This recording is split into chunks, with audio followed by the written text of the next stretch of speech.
It's In the Field Radio, y'all, on 91.3 FM, WVKR, Poughkeepsie, Independent Radio. I'm in the field right now, and it goes a little something like...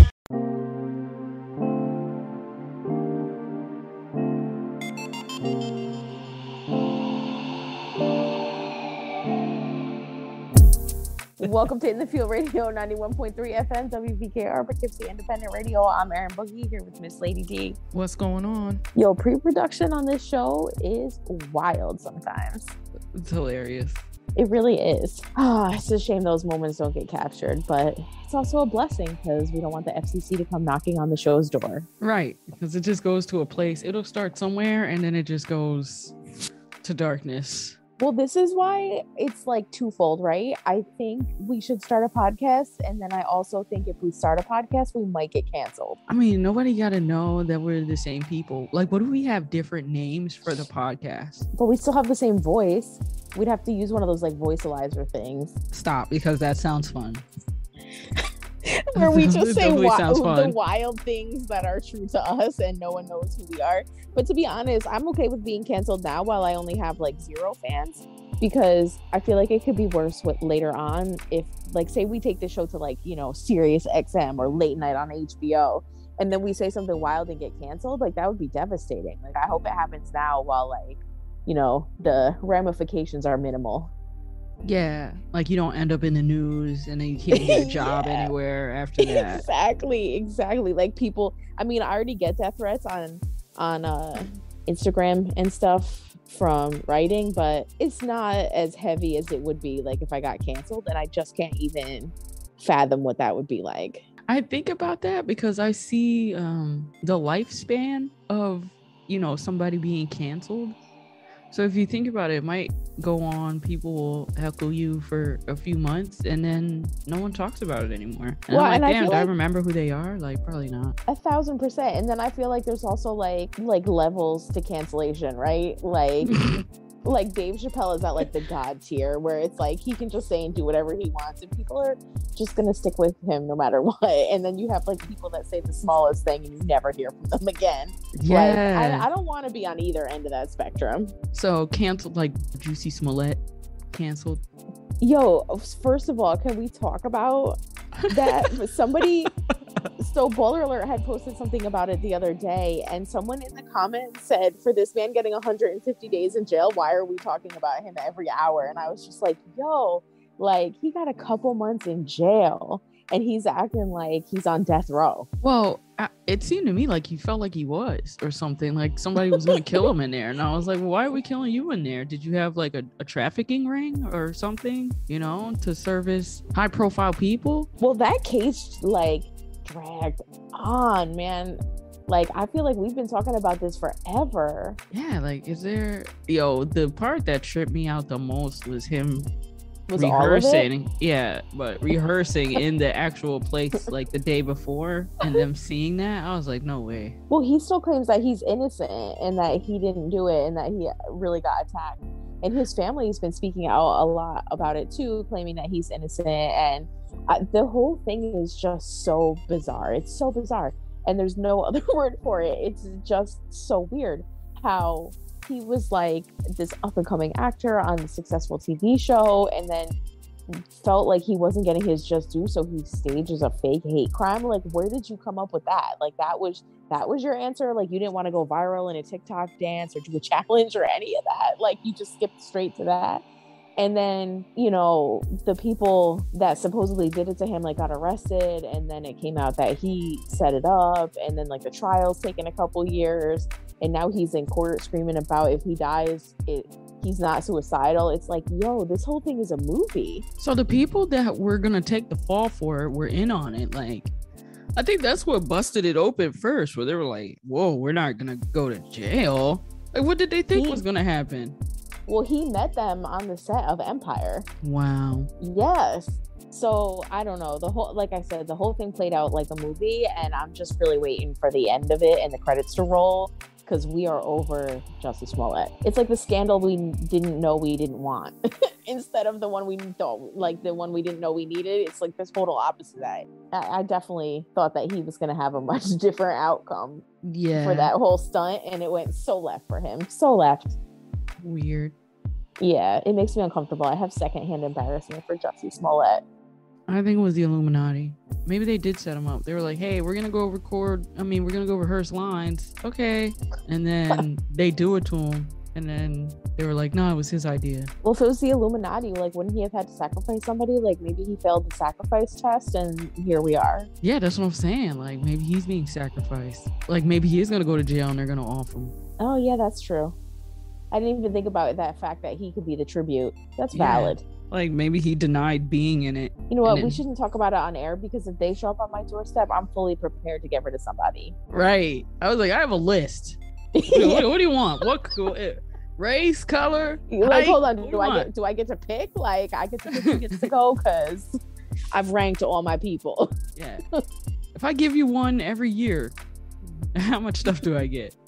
Yeah. Oh my God. You're like, I just want to make sure once I attain this status, I stay there. So like, let's sit down and iron out this contract today. You ever think about like you've done stuff, and then all of a sudden, if you get famous, someone's gonna be like, hey, we were at a party and Lady D touched my chest and I didn't say she could. Like, what? You're afraid of getting Me Too'd? Yes. Like, that's valid in today's climate.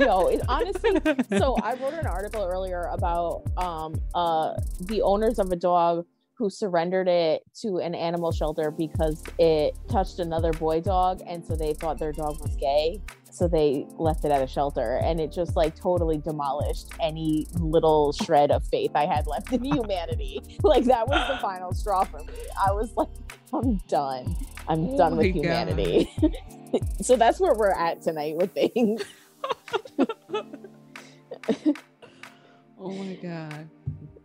Yeah, that's kind of what I said when I saw that headline. I was like, this cannot be a real headline, but it's real. It's a real thing. You know, I love Girl Scout cookies. You love Girl Scout cookies. You love nasty Girl Scout cookies, but nonetheless. Which ones? The mint chocolate ones. Oh my God, in the freezer? Gross. Amazing. So actually, good call. I actually have some. I'm about to tear them up when we get done. Girl Scouts, I guess some Girl Scouts were getting innovative and they started using DoorDash to try to sell cookies. That's amazing. Yeah. But then other Girl Scouts who were not that tech savvy were upset about this. They couldn't sell any cookies. Well, that's not the people who were more tech savvy's problem. Yep. So it made the news. Although, you know what's crazy is that Girl Scout cookies, now you can order them online and they just come to your doorstep. And there's like less fees and taxes than DoorDash. So yes, innovative, good idea, but I have a cookie plug and I definitely just get them delivered to my doorstep. Yeah, I don't know. I'm like, are they ordering the cookies directly from, like, where is the DoorDash person going to pick up the cookies? Probably at the people's house, right? Yeah, like, that's crazy. That's not crazy? I don't know. I mean, like, what's crazy about it? Like, we let them come to our house. I guess what's wild to me is one DoorDash person coming to my house as opposed to like 8-10 DoorDash people coming to my house. Yo, do you ever like complain about a DoorDash order and then be nervous that they're gonna come back? That's what I'm saying. It's like the same people who do DoorDash in the area. So like, yeah, it's not there like was this the one lady I kept big. seeing, like all the time. I kept seeing the same lady, and then because she would come to my house, and then if I ordered at work, she would come to the work because the work was in the same town. So I'm like, I feel like you know a lot about me. Yo, I had one, a DoorDash driver delivered me lunch one day and I had nothing in the house, and I got the notification that it said it was delivered. So I opened the front door and there's nothing there. And I'm like, so I look outside the apartment building and there's nothing there. And I'm like, okay, so this didn't get delivered. So like, I wait a couple minutes to see if anything shows up. Nothing shows up. So I reported it as not delivered because the person didn't send me a picture or anything of where they dropped it off either. So I reported it as not delivered. And then I was like, okay, well, it's got to be here somewhere, right? So I went door to door. I finally found it mad far away from my building. So I'm not really sure what they were looking at. But then after that, I was reading about how like if you report something as not delivered, like the drivers are supposed to take like certain steps to like prove it was delivered. So because that driver didn't take a picture of it or any of that stuff, like they probably were going to get fired from DoorDash. And then I was like, what if I got this person fired and they come back to retaliate on me? I was nervous. Oh my God, that is a legitimate fear. That's what I'm saying. And like I didn't like report it not delivered to like say anything about the driver. Like my food just legitimately did not come here. You know what I mean? So yeah. But then afterwards I thought about like, oh my God, like what if this person is like upset that like what if they get blocked from DoorDash and now they're upset with me and they come back? Like I can't be a Netflix true crime special. Right. They lost their job. Their wife walked out on them. Then their dog died. And all they had was their job at DoorDash. And then they didn't deliver a Big Mac and they shot up an apartment complex. Like I can't. Like they must know, like if DoorDash was like, hey, we're gonna need you to clock out, then they're gonna know it was the last person that they delivered to. Yeah, that's what I'm saying. Like what if my address was still up? Oh my God. I bought a TV yesterday, a rather large TV. So I have this big old box from the TV and I put it on my porch until it's garbage day. And I'm like trying to cover the fact that it's a big TV because I'm like, well, I don't want somebody to try to come in here and get my TV. Oh my God. Yeah. Like what if a DoorDash person sees the big TV thing and is like, yo. I didn't even think about that. Yeah. They got a bunch of stuff in there, bro. Like the caption right now under my picture is like, Erin closes the curtain. Ominous music plays in background. Yeah, I try to come out so nobody even sees where I came out from. When it's like they're on their way, they're 3 minutes away, I'm like outside down the street. Can I tell you that my cousin was getting frustrated because he kept ordering DoorDash and they kept leaving it down outside his garage door, and he was like, WCF, like I order DoorDash so I don't have to leave the house, like let alone go all the way down to the basement to get this food or whatever. So it happened a couple times. He was getting really frustrated. And then he realized that in the instructions, he had put leave in the chair outside the garage. Well, when did he do that? Well, that's what he was wondering. He couldn't remember doing it, but he had it there in the instructions. And I was like, so now you have to be unmad at all those DoorDash delivery drivers because they were just following the instructions that you left on the app. He's like leaving no tip, leaving bad reviews, 1 star. And it's him. He's the 1 star.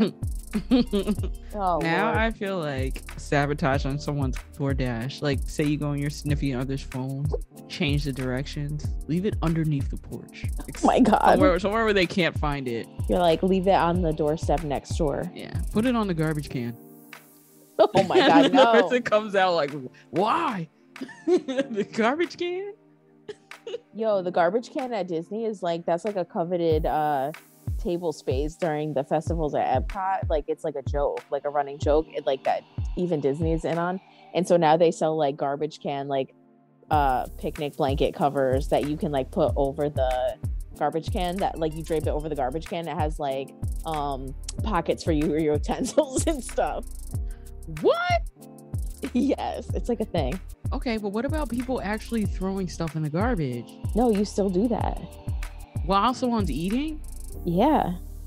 Oh my God. Listen, space is a premium. That is, why don't they just sell like little tables, like lap table? Well, why wouldn't they just make spaces for people to sit down or like plant trees so there's shade?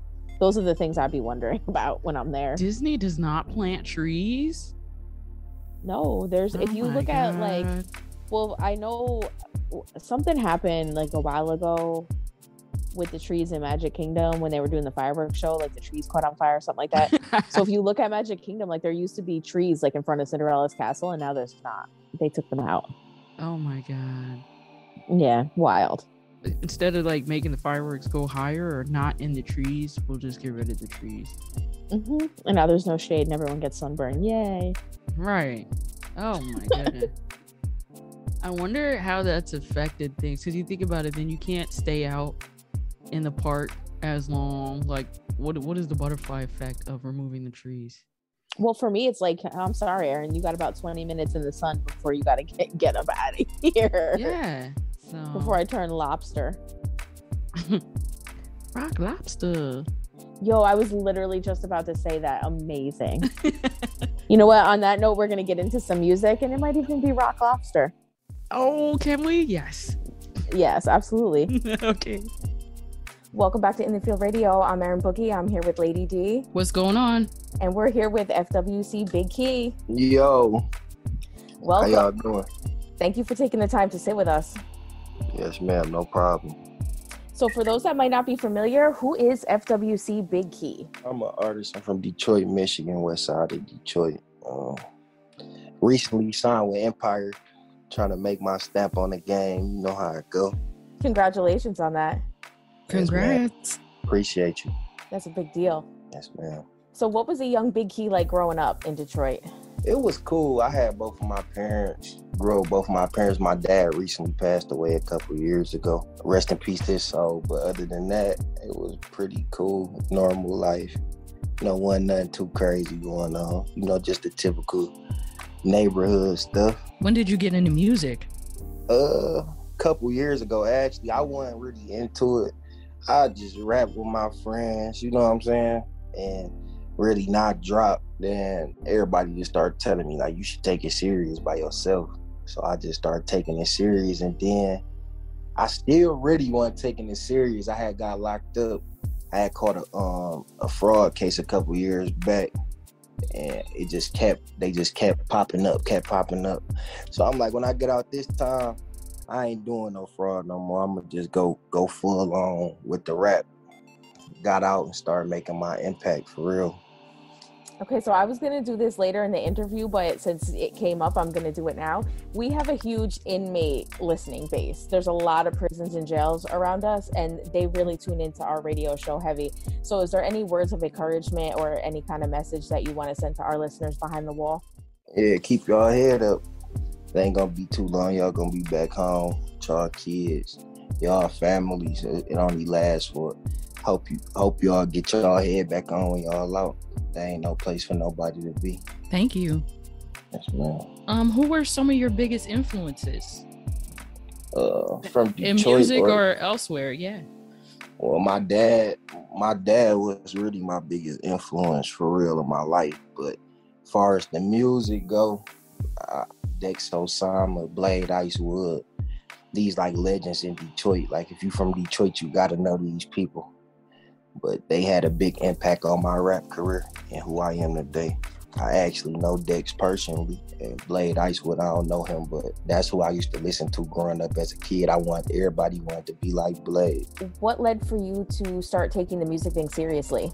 Like I said, you know, I kept catching cases, like, and I was like 1 foot in with something else and 1 foot in with music. And I was knowing because of my views and my streams I was doing, I'm like, if I do this series, I could just be making enough money off this for me to be, you know, to chill really. So when I actually started taking it serious, you see where it got me now. Here I am. So yeah, cool. Shout out to you, that independent grind. You had it lit all by yourself. Yes, ma'am. No help, no features, really nothing. I really had to grind. So it feel good to know where I'm at now. What was that grind like? It was tough, but it was good because I had like a big following. Everybody really used to look up to it, the younger youth from Instagram, my following. So it was really easy to get fans and stuff like that. But it was a grind though, most definitely. From going to lesser views to where I'm at now, you know, so I'm just happy. I thank God. How many years in the making is this? Because a lot of people see someone get signed and they'll think, you know, it took a year, or I just saw them, so it immediately happened. How long did it take? It ain't take a year. It took about 2-3 years. But how I really was, like from the point where I started taking rap serious, it was a year. But I've been dropping songs though, so I can't say it was a year because I've been dropping songs and releasing singles and stuff. So I say about 2-3 years. So now that you have a chance, I know one of the things that you touched on at your introduction dinner was the Detroit hip hop scene and how sometimes you guys break into the mainstream and then it kind of like fades out. So now that you have a chance to rep for the city and speak with media, who are some people that are up and coming in Detroit that you would recommend that we check out? Lil Head 392, 24 Leak, Real Rich Izzo, my other man's his name East Ken, Cash Gang, Lonnie, a lot of people. But them the main people right there I just said. All right, well, talk about Industry Ready. How are you feeling about it? Feeling confident. That was the album that got the highest on the charts on Apple Music. So really the hype around it, I hope it lived up to it. I can't really tell you if it did. You had to ask the fans, but I'm confident in it. Put my time into it. And I just hope everybody like it. I got a little bit of everything. I'm coming every direction on it too, so I like it. So what was the inspiration behind the Industry Ready title, and what does Industry Ready mean to you? Industry Ready, basically touching back on what I said, like I was 1 foot in the streets, 1 foot out. So now I'm ready for the industry. Basically, that's my message with the album. So I'm industry ready. I'm finna show the world that I'm industry ready. What did it mean to have other Detroit artists like PZ and Icewear Vezo on the album? It meant a lot. Them was guys I look up to. They put on for the city, did a lot for the city of Detroit. So it meant the world to me. PZ and Vezo, them actually my friends. I call them, we talk on the phone other than music. So them guys, I appreciate them guys for doing that for no charge or nothing. What is your favorite moment from the Free K Flock video? Favorite moment? That video is pretty lit. Yeah, it is. It's hard. I don't really know. I can't say. It was just a fun time for real. The whole video really was the funnest moment. I ain't gonna lie, it was a classic. Had all my homeboys there. We just, doing what we do, just chilling. So one of the things we both noticed listening to your music is that you have some extremely witty bars. How do you come up with those? Because you can't just be freestyling that off the top, right? You got to be writing. Sometimes I do. Sometimes it take me a day, a week to think of this stuff. Like, I come back to it if I can't really think of nothing. But for the most part, it just be coming to my head. Like, I don't know, maybe that was something I was gifted with, but it come to my head easily. Like, I don't know. I would say definitely gifted. Yes, man. Appreciate that. Well, you talked about other Detroit rappers that you look up to, but what would be some of your dream collabs? Like producers, artists? As far as producers, I really, Cash Money AP, he sent me some, like he a big producer. Probably Southside 808. Probably it for real. I got some with Helluva too. So most of the producers that I really listen to for real reached out, or I reached out to them when we got some in the making. And far as artists, probably like NBA Youngboy. That's my favorite artist in the industry right now. Okay. No cap, he rap like me, kind of. We both got those bars, them punchlines and stuff. So me and No Cap too. That'd be a collab I definitely look forward to. Who are you listening to now that would surprise us? Young Blue. Y'all probably he an Empire artist too. But I like Young Blue. That's probably something that'll surprise y'all. He's so dope. Did you see? Yeah, he hard. He just got into it on Instagram or Twitter with Tank over the King of R&B. That King of R&B title always caused controversy. I'm sure. I don't know if I ever thought of Tank in that conversation though. Not Tank once. might have to relax, yeah. I will give it to Tank. He what he said was something about this generation forces titles on people, and he actually didn't mean it about Young Blue, because I guess they actually have a song that they're working on, like they actually know each other and stuff, and Young Blue took it somewhere way different. Uh-oh. The internet. Do you have any upcoming performances? Not right now. I'm definitely working on it. Right now, I'm currently on house arrest. Oh, I got no. a pending case, so I'm on house arrest right now. But hopefully Free we get Big all Key. Yep, free Big Key. Right. I'm in the house. But hopefully we get it sorted out. I'm definitely looking forward to going to shows and doing all that. Yeah, we'd definitely love to see some live performances from Big Key coming up. Yes, man. So one of the other things that we touch on big here, since we're a women-fronted radio show, who is a female that has had a major impact on your life? You mean just a female, period? Like, yep, history. It doesn't matter who it is. So it could be my mom. Yeah. It could be your mom. Yeah, most definitely my mom. Because after my pops passed away, she just showed how strong she was. She, you know what I'm saying, that fall back on me. Because me seeing her doing that made me want to, you know, grind harder and make her and let her live her life comfortable. You know what I'm saying? Like, just seeing her go through what she went through just had a big impact on me. I love her for that. She's strong. And so what are some goals you have coming up for yourself? I want to drop a song that just break the internet, like 50 million views. That's what I really want to accomplish. Like, that's been my main focus. I've been sitting in the house just thinking of something just to come up with, like, what would break the internet. You know what I'm saying? Like, that's the only thing been on my mind for real, as far as goals I need to achieve. So shout out your social media so that all our listeners can find you and let them know where they can find all your music. My Instagram, bigmoney.bigkey.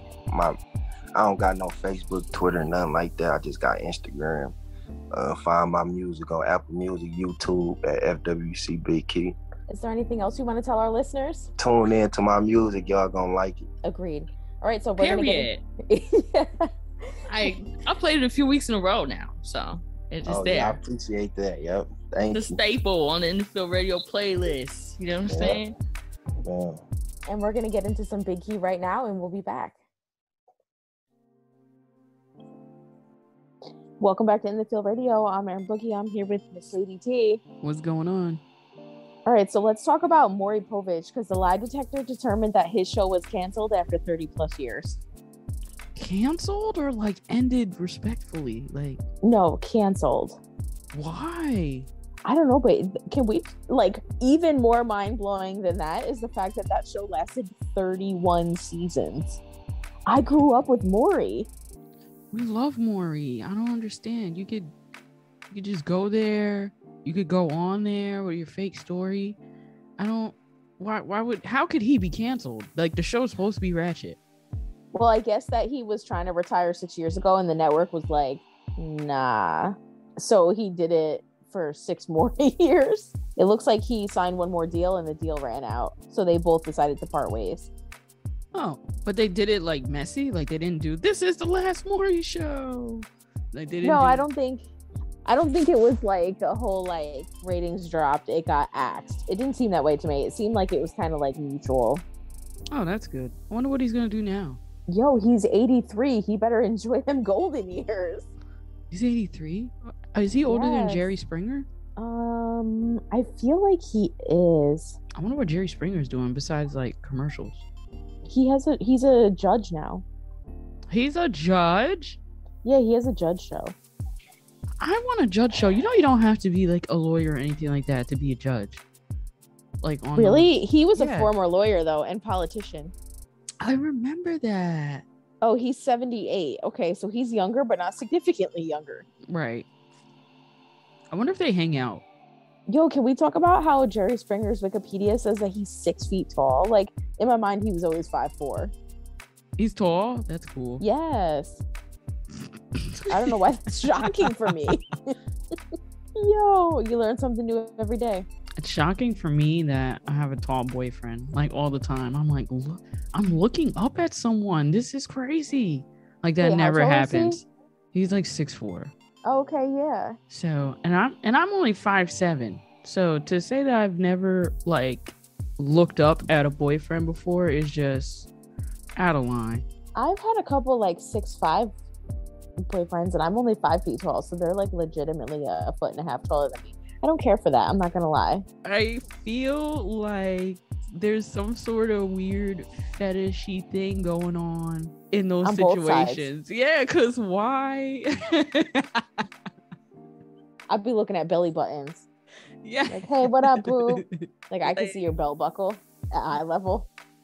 I'd gone on a Tinder date, and I'm literally, before I go there, I'm like, hey, listen, I'm 5'7". Is that okay? Like, why do I have to clear being 5'7" with dudes? Because I think that's like normal. yeah, they'll either be the same height or they'll be like 5'8", 5'9". Well, I think that's still acceptable, right? I guess, but they'll be looking at me like I'm too tall. I'm like, what is wrong? Oh Lord. Yeah. So, or I can't See, wear there heels. goes that faith in humanity again. Yeah. So, the I'm dude was tired like, of I've never humanity. had someone like a woman clear her height, like, because usually it's a guy thing. Like, we go through Tinder profiles, you'll see in there about me, they'll say, oh, and I'm 6'5", apparently that matters. Oh, and I'm 6'3", apparently that matters. Like, they say it just like that, but they know that they're putting it in there for a reason. It's so corny. Swipe left immediately. But I have never been on Tinder. I'm just gonna confess that. I have great Tinder experiences. I think I have a good Tinder like filter. Can I tell you? I'm gonna tell one of my friend's stories. I'm not gonna say his name, but like he was like, I'm never gonna settle down. Yo, this man went on a Tinder date, fell in love, and has a family. See, my first ever Tinder date fell in love with me. Like he still loves me. Oh my God. I love him. I'm just kidding, but you're like sometimes. Yeah, but we still keep in touch. It's been like that's so funny. 7 years or something. That's hilarious to me. He's in Virginia though, but oh my God. Well, let's talk about how Rick Ross is a cowboy now. I love Rick Ross for this. So this is my favorite side of Rick Ross because I'm gonna go out on a limb and probably offend some people when I say that like his new music, I could take it or leave it. Like those Aston Martin music heydays, and even Every Day I'm Hustling, like all that great music. He's got some classics, no one's denying that. But like recently I had to write an article about him chopping down, he got a price estimate on getting trees removed on his property, and he thought it was too expensive, so he went to the store and got a cowboy hat and a chainsaw and did it himself. And now he's got buffalo roaming on his property, and I cannot love that anymore. Yes, I'm totally here for the luxury black cowboy. Yes, content. Exactly. Yeah. Like it's so amazing. I think that Rick Ross has reinvented himself into something that I would never have predicted for him, and it's working out swimmingly for him. That's crazy. Do you want any animals? I have one. No, like farm animals. Yeah. Like when you get a house, do you want farm animals? Yeah, I keep telling Ty we have to get a riding stable. Oh yeah, you do horses and stuff. Yeah. I just want chickens because I like eggs. See, chickens is a little bit dirty to me. Cows is stanky. Cows be chickens. Are chickens gross? I think somebody said chickens are gross actually, but I mean, chickens are gross to me, but just because like the chicken itself is gross, like I don't want that in my life. I want chickens. I'm trying to think of what other. I said to Ty before, what did I say to him? I said something about moving to the country and having a pit bull farm. Ooh, sounds cute, but also dangerous. I could just have like 20 Harlems running through the fields. That's so cute. But what if some of them are rescued and then they're all like, traumatized and... Yeah, Harlem's a rescue and he's traumatized and he's perfect. Oh yeah, he's the sweetest. Okay, as long as they're all like Harlem. Yeah, they better be. I was trying to talk Ty into letting me get Harlem cloned. Oh my God, that would be so fun. Yeah, but it's like they can't like reproduce the personality. So it would just like look like Harlem, but it would be a crapshoot as to whether or not the personality was even acceptable. So I was like, I don't know. I think I could come up with a better use of those funds than getting a carbon copy of my dog. And then you know what? He might have some screws missing as well, and then like it'll start tweeting like a bird. Yeah, instead of barking. Yeah, I can't do it, and it takes like 2 years. Does it get cloned as a puppy? Like, does it have to grow? Yeah, it gets born. Like it's not just like they put it in a 3D printer and out comes a carbon copy. It's like a whole genetic thing. So I was like, I don't know if I want Frank in Harlem. Oh my goodness, Frank in Harlem, so cute. I would have to put the little screws on his neck to make it look like the Frankenstein monster. Aww. Yeah. It's the first day of spring. Oh yeah, happy spring. It was happy warm spring. today too. Where was it warm? Here. Well, warm for here. It was like 60 degrees today. Oh.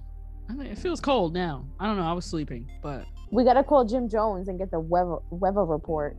say on that note, it's time to get out of here anyway. Yo, so I just posted a Fire Women Friday interview with Baby on the website, so go check that out at In the Field Radio.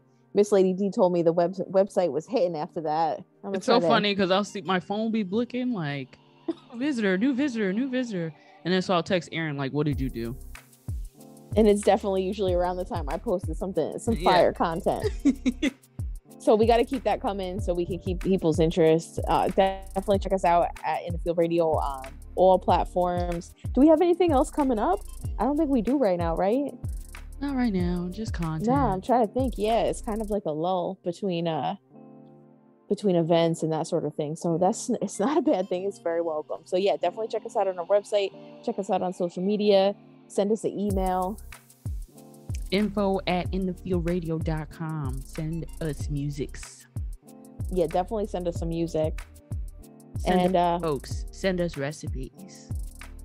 Yo, you say that and we've literally never gotten a joke or a recipe. I want one. You know what I miss? I miss the letters from the people behind the wall. Yeah, no, we probably have them. They probably just have faster. I know, but I still miss them. Oh, we miss you guys. Yeah. Send us love notes. Oh my God. Wait, before we go, my dad really wants us to go back to the studio. He's saying that this Zoom pre-record sending it in is not indicative of real DJism. It is now. Yeah, and I was like, Dad, it's 2022. That's what we do now. He's like, you're getting away from the art. I was like, oh. But even like Hot 97 and all them are Power 105, the Breakfast Club, like they're all recording from home on Zoom and stuff. Yeah. Right? They're not back in the radio, back in the studio yet. Well, I was like, if I was scratching records and things like that, then yeah. Yes. But so I referred him to Tech One. Tune in at Thursdays at 2. Yeah. You want somebody in the studio? What you want. Yeah. Yeah, because for us doing the interviews and stuff is more conducive to actually pre-recording. So yeah. Sorry. Shout out to Dad for listening one time. And shout out to Tech. All right, it's been real. 91.3 FM WBKR, Poughkeepsie Independent Radio. I'm Erin Boogie with Lady D, and we'll see you all next week. Good night.